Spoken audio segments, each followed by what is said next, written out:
Hyderabad central university భూముల వ్యవహారంలో నిన్న మొన్నటి వరకు గ్రౌండ్ మీద యుద్ధం జరిగింది. పోలీసులు వర్సెస్ విద్యార్థులు, లేదంటే పోలీసులు వర్సెస్ ఉద్యమకారులు, పోలీసులు వర్సెస్ పర్యావరణవేత్తలు, వీళ్ళ మధ్యలో ఒక యుద్ధం జరిగింది. అది లాఠీ చార్జ్ దాకా కూడా దారితీసింది. తద్వారా ఇష్యూ పెద్దగా అయిపోయింది. సుప్రీంకోర్టు ఎంటర్ అయిపోయింది, స్టే విధించింది. ఈ అంశం ఇక్కడితో ముగిసిపోయింది అనుకుంటే, ఇప్పుడు ఈ అంశాన్ని సోషల్ మీడియాలో చర్చకు పెట్టుకొని కొట్లాడుతూ ఉన్నాయి బీఆర్ఎస్ కాంగ్రెస్ పార్టీ పక్షాలు. సో ఇక్కడ బీఆర్ఎస్ పార్టీ ఫేక్ వీడియోలను సృష్టించిందని చెప్పి నిన్న అధికారులతోని మాట్లాడినటువంటి ముఖ్యమంత్రి రేవంత్ రెడ్డి వాటిని కఠినంగా చర్యలు తీసుకోవాలి, ఆర్టిఫిషియల్ ఇంటెలిజెన్స్ను ఉపయోగించి లేని కూతలు తీసుకొచ్చి అందులో వీడియోకి యాడ్ చేసి ప్రజల సానుభూతిని రెచ్చగొట్టేటువంటి ప్రయత్నం చేస్తూ ఉన్నారనేది ముఖ్యమంత్రి అలాగే అధికార పక్షం విమర్శ. అయితే ఫేక్ వీడియోలు చేసింది మేము కాదు మీరు అని BRS party same time social మీడియాలో మళ్ళీ అటాకింగ్కి దిగింది. అసలు ఏం జరుగుతూ ఉంది సోషల్ మీడియాలో ఈ హెచ్సియు భూములకు సంబంధించినటువంటి అంశంలో?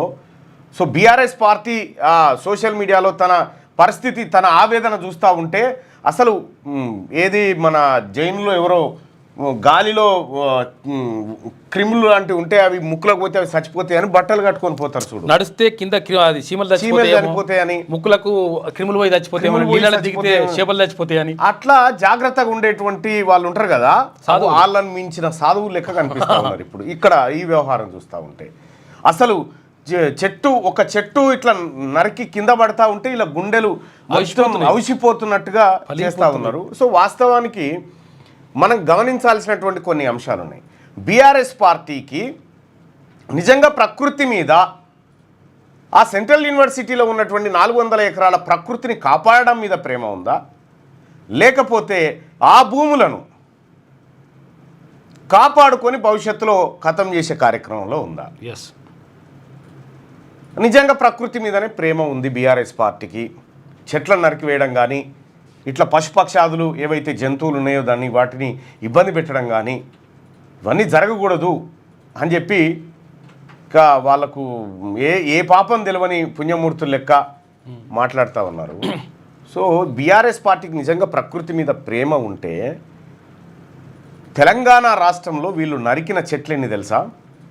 బీఆర్ఎస్ పార్టీ అధికారంలో ఉన్నటువంటి కాలంలో నరికిన చెట్లు 12,12,000 చెట్లను నరికారు అధికారికంగా పర్మిషన్ తీసుకొని. ఇక పర్మిషన్ లేకుండా నరికినే అనేకం, అది వేరు. ఇది ఈ భారతదేశంలోనే అత్యధిక చెట్లు నరికిన రాష్ట్రంగా తెలంగాణ రాష్ట్రం రికార్డు సృష్టించింది కె చంద్రశేఖరరావు గారు ముఖ్యమంత్రిగా ఉన్నటువంటి సమయంలో. అధికారిక రికార్డులు అవి. ఎట్లా చెప్తున్నాం మళ్ళన్నా ఇవి అని అంటే దానికి సంబంధించినటువంటి రికార్డులు కూడా మనం ఒక ఆధారాలతో సహా చూసుకుందాం.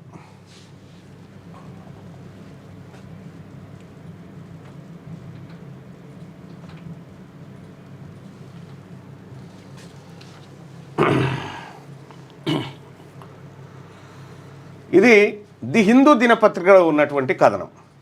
ఈ కథనం ప్రకారం Telangana tops the country in deforestation by permitting axing of over 12 lakhs trees by 2020. ఇక్కడ ఏది హిందూ దినపత్రిక రాసింది. ఇదే వార్తను అప్డేట్ చేస్తూ జనవరి 27, 2024లో ఈ వార్తను కూడా మళ్ళీ అప్డేట్ చేసింది ఈ హిందూ దినపత్రిక.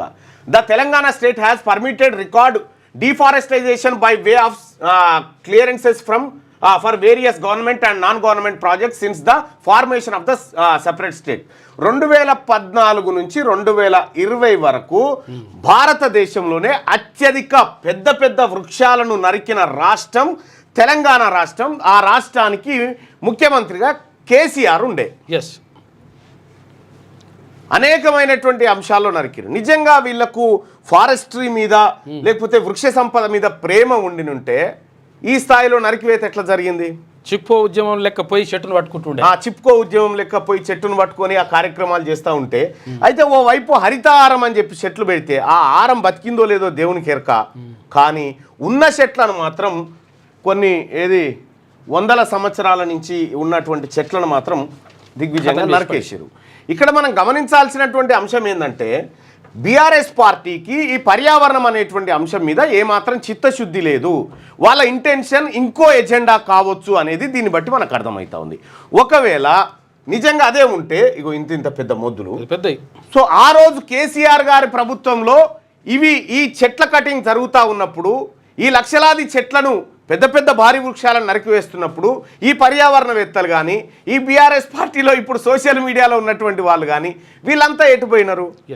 సో ఇటువంటి అనేకమైనటువంటి ఒకటి కాదు 15,000 హెక్టార్లలో దాదాపుగా, ఇదేమో 400 ఎకరాలే, ఇది మొత్తం చదవాలంటే. ఇంకొకటి ఏమంటారు అంటే వీళ్ళు ప్రభుత్వ భూములు కాపాడాలి, భవిష్యత్తు కోసం కాపాడాలంటే 1000 ఎకరాలు మీరే కథం చేసిరు కదా వీళ్ళే. అయితే బీఆర్ఎస్ పార్టీ తన ఇంటెన్షన్ ఇక్కడ క్లియర్గా అర్థమైన కాడికి ఏంటంటే వాళ్ళ ఇంటెన్షన్ ఇది కాదు. వాళ్ళ ఇంటెన్షన్ ఆ 400 ఎకరాల భూముల వెనకాల, ఒకవేళ ఆ 400 ఎకరాల భూములు కనుక కేసీఆర్ హయాంలోనే కోర్టులు క్లియరెన్స్ ఇస్తే అప్పుడే మింగుదురు మంచిగా.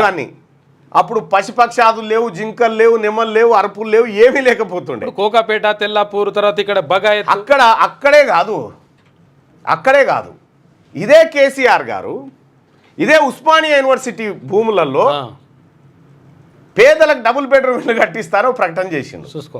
సో ఉస్మానియా యూనివర్సిటీలో నెమళ్ళు లేవా? నెమళ్ళు మస్తుగా ఉన్నాయి, కావాల్సిన నెమలు ఉన్నాయి, కావాల్సిన నెమళ్ళు, కుందేళ్ళు చాలా అన్నీ ఉన్నాయి. సో అప్పుడు ఈ చర్చ లేదు.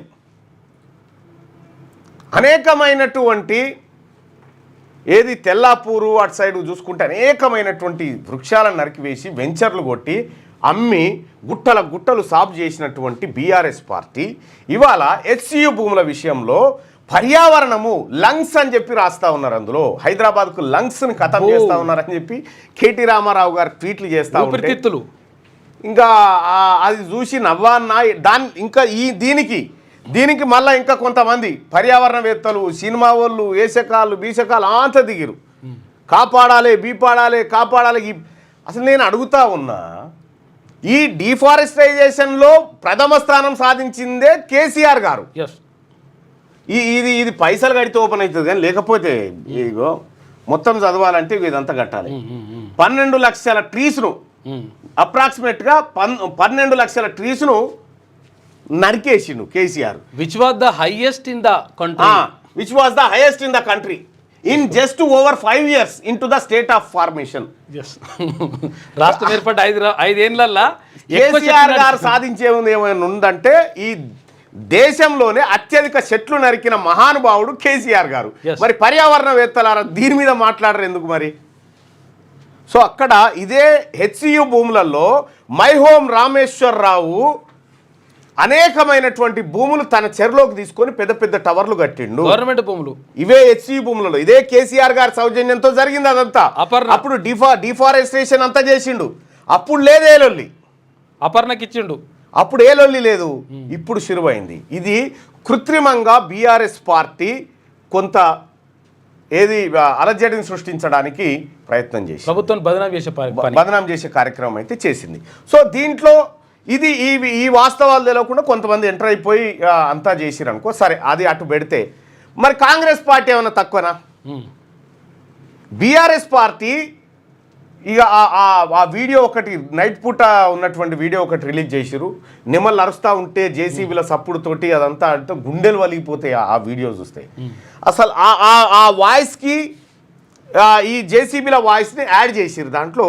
అవి కూడా నెమళ్ళు అరిస్తే కంటిన్యూగా అరగాలి, అరవాలి. కానీ 10 సెకండ్లు అరిసి 50 సెకండ్లు సైలెన్స్గా ఉన్నాయి. సో అంటే అక్కడ అది మార్ఫింగ్ వీడియో అనేది పక్కా అర్థమవుతుంది. సో ఈ బీఆర్ఎస్ పార్టీ మార్ఫింగ్ వీడియోలతో వస్తే దాన్ని లీగల్గా ఎదుర్కోవాల్సినటువంటి కాంగ్రెస్ పార్టీ ఏం చేసిందంటే వాళ్ళు మార్ఫింగ్ వీడియోలకే దిగారు. వాళ్ళు మార్ఫింగ్ వీడియోలకు దిగి వాళ్ళు కొంతమంది సోషల్ మీడియా ఇన్ఫ్లుయెన్సర్స్ని పెట్టి వాళ్ళు ఇది ముఖ్యమంత్రి రేవంత్ రెడ్డి గారు చేసినది మంచి కార్యక్రమం, గొప్ప కార్యక్రమం అనేటువంటి విధంగా వాళ్ళు ప్రచారం చేసినారు. తద్వారా ఏం జరిగిందంటే మొత్తం పర్యావరణమే ఫేక్ అనేటువంటి పరిస్థితిలో ఏది సోషల్ మీడియా వాతావరణం అంతా ఫేక్ అయి కాలుష్యం అయిపోయి కూర్చుంది. అలా ఈ హెచ్సియుతో ఎంత కాలుష్యం ఏది ఆ చెట్లు నరికితే ఎంత కాలుష్యం వస్తుందో తెలియదు. కానీ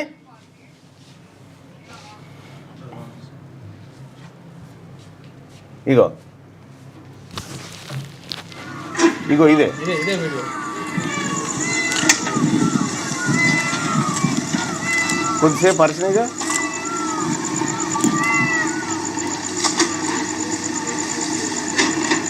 కథం నిజంగా అరిసేటి కంటిన్యూస్గా అరవాలి.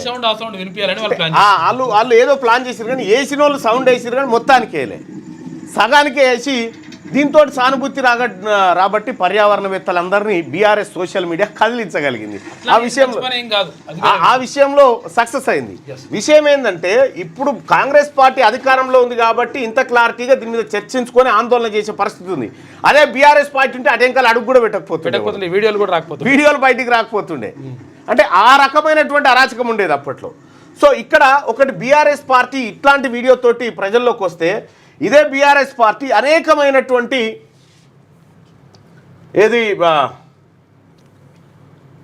అనేకమైనటువంటి తప్పుడు వీడియోలని ప్రజల్లోకి తీసుకుపోయింది. ఇక్కడ ఒకే ఇదేమో కాంగ్రెస్ పార్టీకి సంబంధించి ఇగో కంచగచ్చిబౌలి భూములు, కేటీఆర్ కుట్రలు, ఫేక్ ప్రచారాల కోసం సోషల్ మీడియా ఇన్ఫ్లుయెన్సర్లతో బీఆర్ఎస్ బేరసారాలు చేసిందని చెప్పి దానికి సంబంధించినటువంటి పోస్టు, ఆడియో సంభాషణ.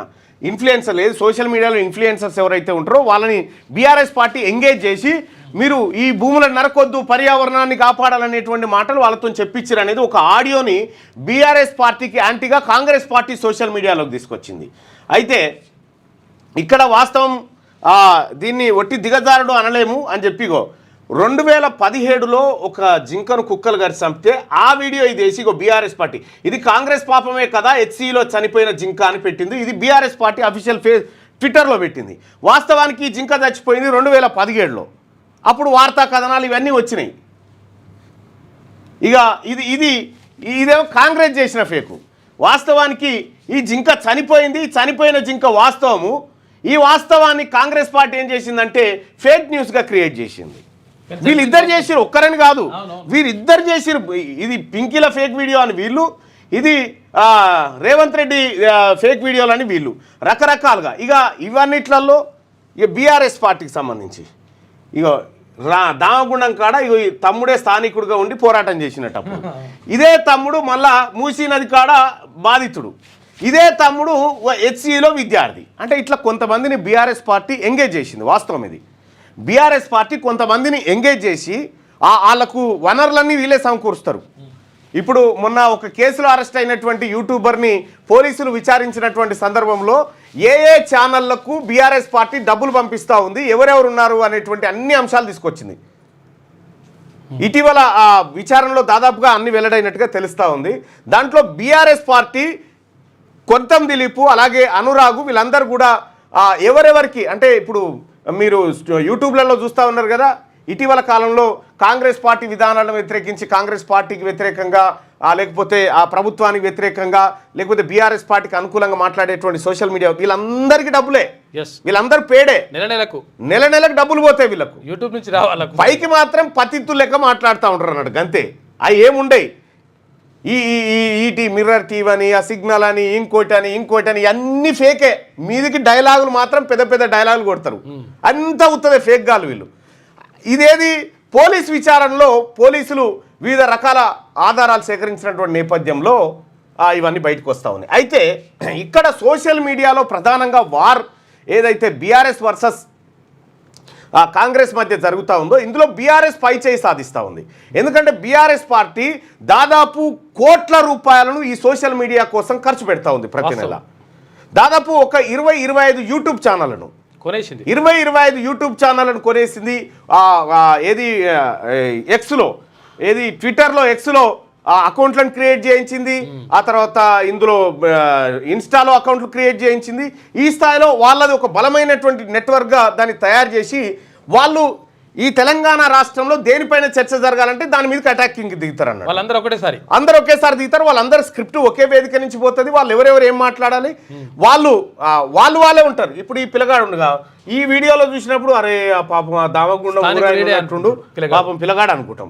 ఇదే పిల్లగాడు మళ్ళీ మూసీ నది కాడికి వచ్చి ఇగో ఈ ప్రభుత్వం దమనకాండ మా ఇల్లు పోయింది అని ఈయననే ఏడుస్తుంటాడు. మళ్ళీ వచ్చి హెచ్సి కాడికి వచ్చి విద్యార్థి రూపంలో కనిపిస్తుంటాడు. ఇటువంటి వాళ్ళని చాలా మందిని బీఆర్ఎస్ పార్టీ ఎంగేజ్ చేసింది. అట్లా ఏం మాట్లాడాలో వీళ్ళు ప్లాన్ చేసి అయితే ఈ వ్యవహారాన్ని ఆలస్యంగా గుర్తించాడు ముఖ్యమంత్రి రేవంత్ రెడ్డి. నేను మొర్రో మొత్తుకున్నా ముందుగాల నుంచే. ఈ వ్యవస్థ ఇప్పుడు పోలీసులతోటి ఈ ఫేక్ ఏఐ వీడియోలు, ఇప్పుడు ఫేక్ వీడియోలు మనం కూడా తయారు చేసినాం కదా ఇప్పుడు ఇంట్లో. ఇప్పుడు వాళ్ళని కాదు, మనం కూడా తయారు చేసిన. ఇది వాస్తవానికి ఇది పింకీల ఫేక్ వీడియో అన్నారు. వాస్తవం అది కాదు, ఇది నిజంగా జరిగినటువంటి ఘటన. జరిగింది హెచ్సియు జరిగిన ఘటన. దాన్ని ఫేక్ అని కాంగ్రెస్ చెప్తా ఉండే. ఇట్లా ఒకరికొకరు ఫేక్ న్యూస్లు ఏది సోషల్ మీడియాలో తీసుకొచ్చి ఏది ఫేక్ న్యూస్ ఏది నిజమైన న్యూస్ అని చెప్పే పరిస్థితి లేకుండా పోయింది. ఇక ఈ ఫేక్ న్యూస్ సంగతి కాసేపు పక్కన పెడితే, అందుకే వ్యూవర్స్ కూడా చెప్తా ఉన్నా, మీరు సోషల్ మీడియాలో చూసేదంతా నిజం కాదు, 90% కలనే అనుకోర్రి. సోషల్ మీడియాలో చూసేదంతా నిజం కాదు, 90% ఫేక్ ఉంటుంది, ఏదో 10%. అందుకోసమే మీరు క్రాస్ చెక్ చేసుకోండి. ఎట్లా? గ్రాకును వాడండి. గ్రాకును వాడి క్రాస్ చెక్ చేసుకొని ఇది నిజమా కాదా తేల్చేసుకోండి.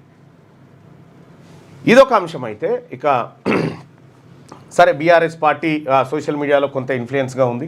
సో దాన్ని ఎదుర్కొనేటువంటి బుర్ర వీళ్ళ దగ్గర లేదు. ఫస్ట్ కాంగ్రెస్ పార్టీ దగ్గర లేక వాళ్ళు 400 ఎకరాల్లో చేతులు ఎత్తేసినటువంటి ఘటన. సో మొత్తానికి ఈ ఇరువురి పంచాయతీ తోటి 42% బీసీ రిజర్వేషన్ల గొడవ ఎటుపోయిందో ఎవరిని తెలియదు. 42% బీసీ రిజర్వేషన్ల పక్కకు పోయింది అదంతా. సో వాళ్ళకు వీళ్ళకి ఇద్దరు ఇప్పుడు కలుసుకుంటే రామన్న బాగా చేసినావని కేటీఆర్ గారు, నువ్వు బాగా చేసినావన్నా రేవంత్ అన్న అని చెప్పి ఆయన హలోలు ఇచ్చుకోవడం సరిపోతుంది. కానీ వాస్తవానికి ఈ 42% బీసీ రిజర్వేషన్ ఘటన ఢిల్లీకి పోయిరు. ఇడికేను 16 పెట్టెల రైలు బయలుదేరితే అడిగి పోయే వరకు అలా 3 పెట్టెలు మిగిలి, ఆ 3 పెట్టెలలో మళ్ళీ వాపసు వచ్చింది ఒకటే పెట్టేనట.